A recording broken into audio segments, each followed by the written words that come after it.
I'm the great-granddaughter of former U.S. President Dwight Eisenhower. I've always had a very strong calling and mission, and I think it has a lot to do with, in a way, continuing his legacy or doing certain things that he wasn't able to do as far as helping us to understand what the extraterrestrials are all about in relationship to connecting with our governments and contacting our governments. I also have my own unique journey, which is very complementary, that has to do with the balancing of the masculine and feminine on the planet, and helping people to understand a lot of the programmings and conditionings that have been passed down generation to generation that has kept us from being able to access our greater abilities. And along the way, I discovered that there's a connection between the two. Certain negative ET beings that have compromised us, and many, many benevolent beings that are here to assist us in our awakening, which has a lot to do with upgrading our DNA and expanding into our multidimensional embodiments, and recognizing that we are on a multidimensional planet and that there's all sorts of life out there.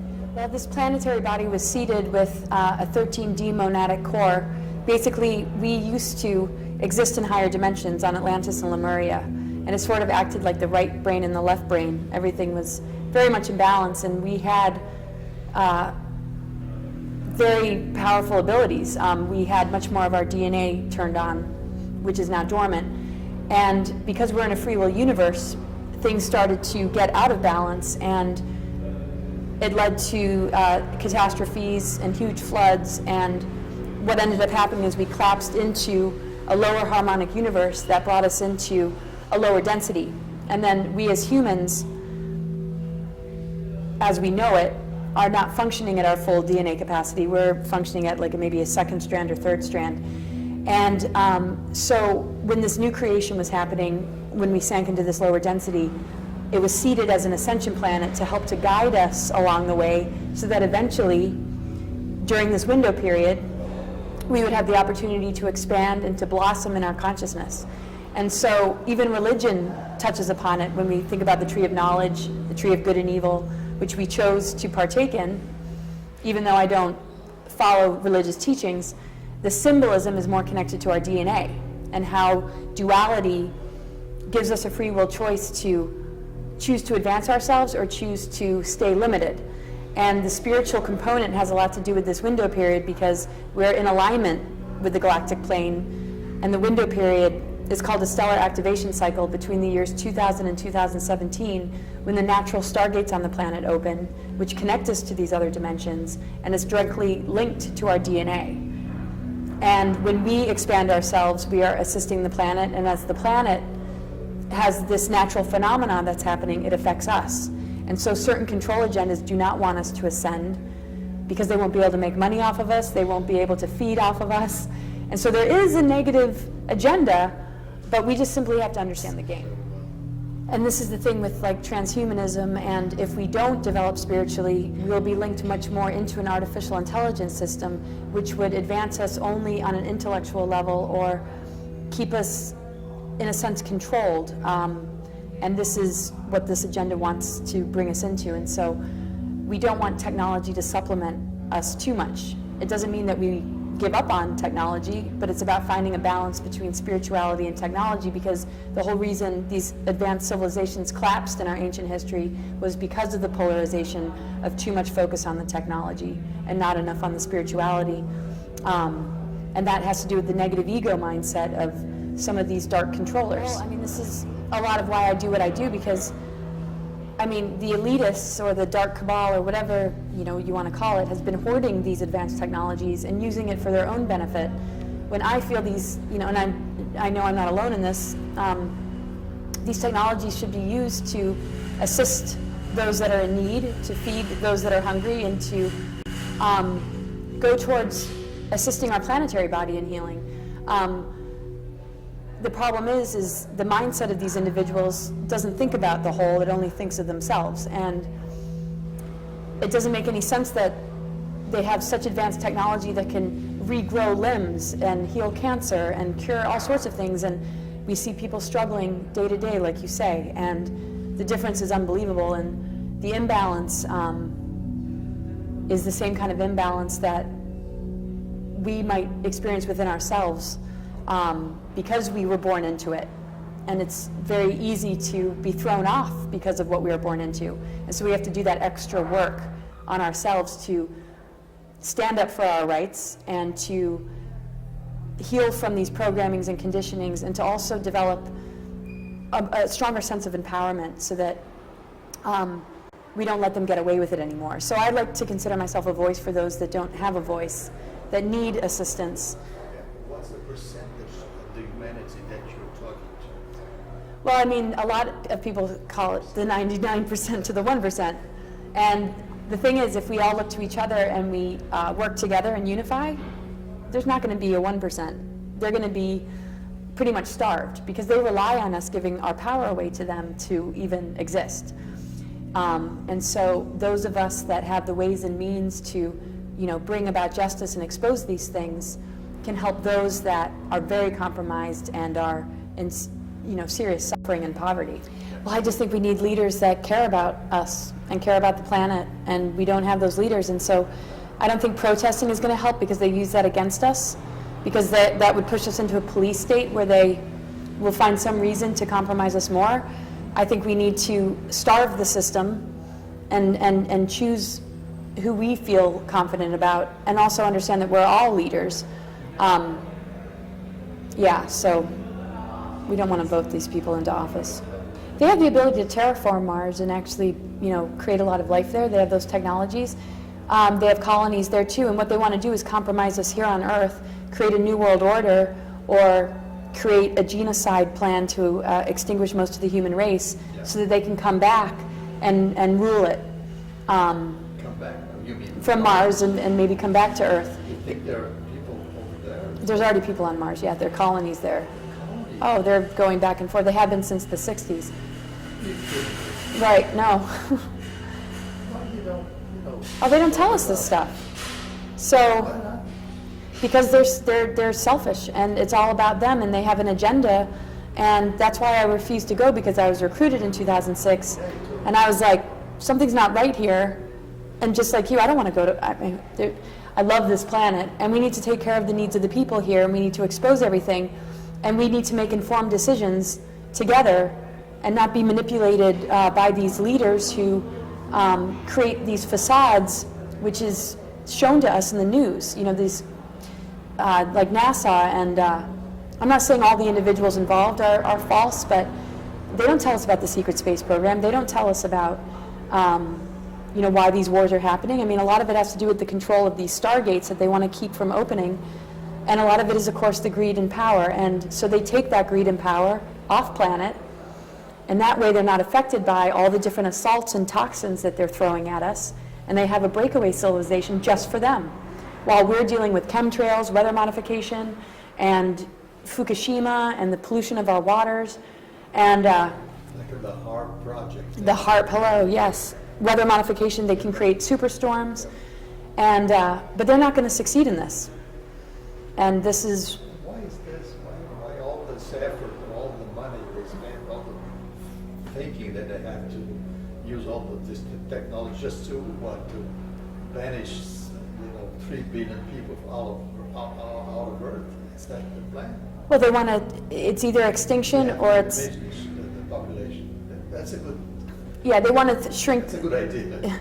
Well, I mean, there is a lot of people, but I think nature and just the planetary body, which is an organism with its own consciousness, can create its own balance, because that's, natural disasters can do that, but you can fit the whole world population in the country of New Zealand, and everybody can fit. I mean, there is enough room, but people who are deciding the fate of humanity shouldn't be the ones that are keeping us from the medicine and the cures that we need. It should be more based on nature deciding than humans that are corrupt. And the thing is, we're in a multidimensional cosmos, so we're not all going to be packed into this one Earth. We have the ability to move on to other star systems and other places, and they're trying to stop our potential from even being able to do that. So it's either extinction or it's New World Order. And the reason they're doing this is because the main group responsible for the negative agenda compromised their DNA on purpose. so that they can maintain control. And that's part of, like, in biblical terms, that would be part of Lucifer's rebellion. In exopolitics terms, it would be these lower extraterrestrial races like the Dracos and the beings from Orion, who are service to self-orientated. And because they traded in their DNA in order to maintain control, because they didn't want to heal, they can't connect directly to spirit, which means that they rely on us to feed on. And without us, they actually would perish. And so they have advanced technologies to keep them alive, and their life cycle has to do with using our energy to power up those technologies, because our free energy is being used as a weapon against us, but they harvest it and use it for themselves. And so in a way, it's for their survival that they do it to us, but it starts off with that corrupt greed mentality that wants domination and control. That's what got them into the mess. But now they rely on us and these technologies to keep them alive, whereas us as humans, we have direct connection to spirit. That's why we have the potential to ascend. And so we just have to be careful of the traps so that we don't give our free will away to them, and so that we can see the deceptions, because we can only agree to it. They can't take it from us unless we agree to it. And so if people are consciously voting these people into office and allowing themselves to be manipulated, that's where the danger is. But once we wake up, we're free of the programmings, and we can actually handle the assaults and the toxins, because our DNA is advanced enough when we upgrade it to be able to handle all of it.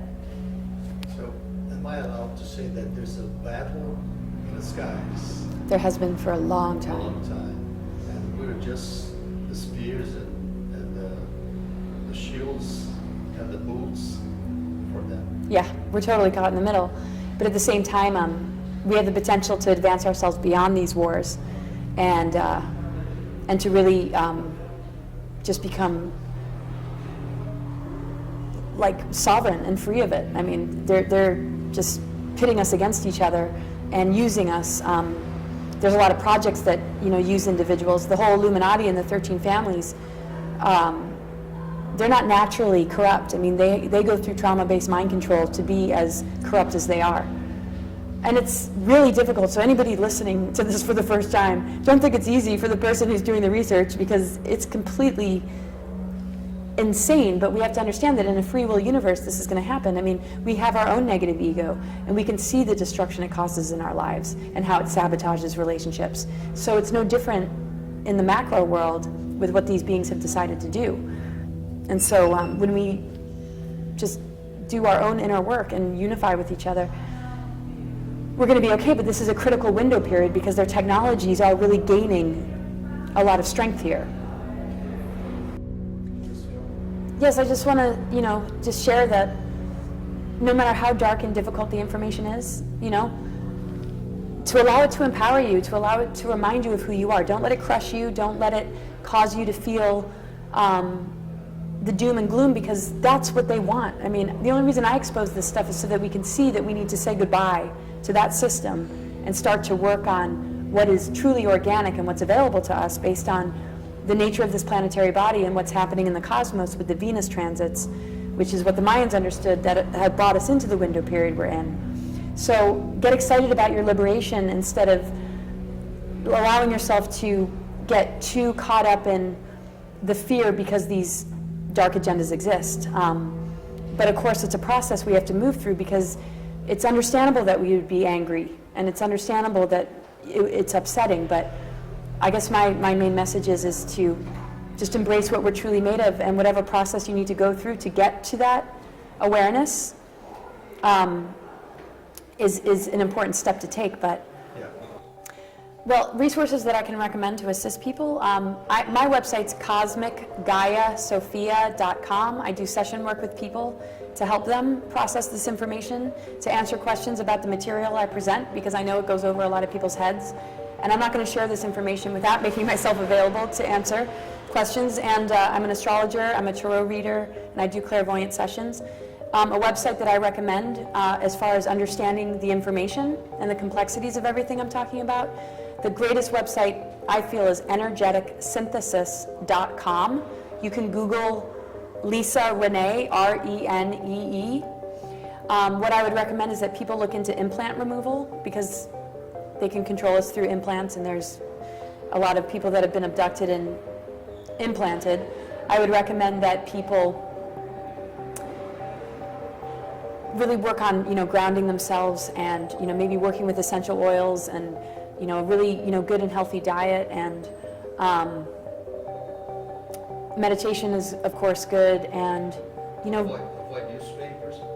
and what, Television. forget all that. News. Forget all of that, because that's just going to sink your energy. And the thing is, every time we're about to take a huge leap in human consciousness, that's usually when bad news ends up happening, so that we don't achieve that expansion. And so, thank you. I would absolutely minimize your time of watching TV, and if you are going to watch it, be an observer. Don't get sucked into it. Observe the games being played and put that lens on instead of believing everything you hear, because most of the mainstream media is owned by the very people that are compromising us. And